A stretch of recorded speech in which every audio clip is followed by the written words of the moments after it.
They started the night at 5-1. The New Mexico State Aggies entertaining thoughts of making the win total 6 and sending the Arizona Wildcats away with the loss. Aggies and Wildcats in Las Cruces, and Wendell McKinnis having himself one type of ball game, a good one. Knocking down back-to-back threes. Aggies up 10-2 early, but Nick Johnson also shoots a pretty good three ball, and he plays for Arizona. 19 points from Mr. Johnson, and this one dropping right here. Arizona up. They would lead 44-40 at the break. Second half, more Wendell McKinnis. Stroking it. McKinnis, 28 points, 10 boards, but not enough tonight as the Aggies would fall 83-76. The Aggies are at Southern Mississippi December 4th.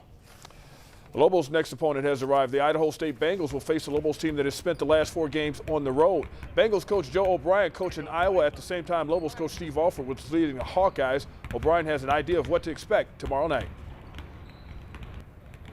He's done very well here, and they're off to a pretty good start this year with a couple wins over the Pac-10, and watched them over the weekend in the tournament. So we have a pretty good feel. It's just a matter of, are we going to be able to find some answers to some things that they like to do.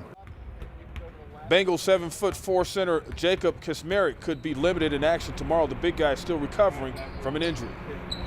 You know, I've been kind of struggling with my shoulder injury since two games ago, but I've been doing a lot of rehab with our athletic trainer, and I hope I'm going to be ready for tomorrow. Tomorrow night's game at the Pit has a 7 p.m. start, and it will not be broadcast. Metro Tournament Hoop quarterfinals, La Cueva and Cibola on a neutral court. And Devin Vallejos, the 3 for Cibola. They're playing at Rio Grande High School. Other end, Bryce Alford, 2 of his 25 points. And then Alford with the assist, Kai Loxley scoring 7 tonight. La Cueva winning 50-43. They'll get hope in the semifinals Thursday. Timeout is called. It's pink slip time for an NFL coach. And the Lobos prepare for a football date with the Boise State Broncos as George Barlow thinks back on his education by fire. Explanation on the other side. Your high school football fix is on sister station 2 Costa Fox Friday. The New Mexico ChevyDealers.com playoff edition starts at 11 p.m. Welcome back for his final act. UNM interim head football coach George Barlow will get to take his team to Boise State to face Kellen Moore and the 7th-ranked Broncos on Senior Day. It's just the latest tough hurdle in a season that has been loaded with adversity.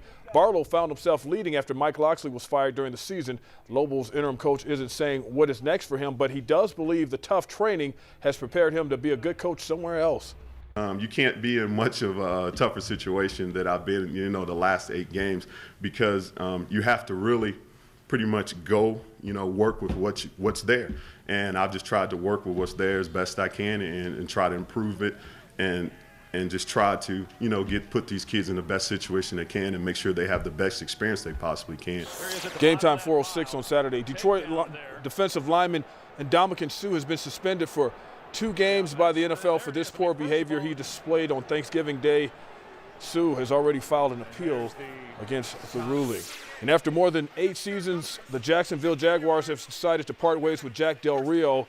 The Jaguars also announced today that they have sold the team to an Illinois businessman. Del Rio was 69-73 in Jacksonville, but hadn't made the playoffs since 2007. Defensive coordinator Mel Tucker will take over as interim head coach. And Dick, I'm about to hurt your ears. Bobby Valentine, Red Sox manager, that's what's being reported right now. Well, I think he'd be a good one.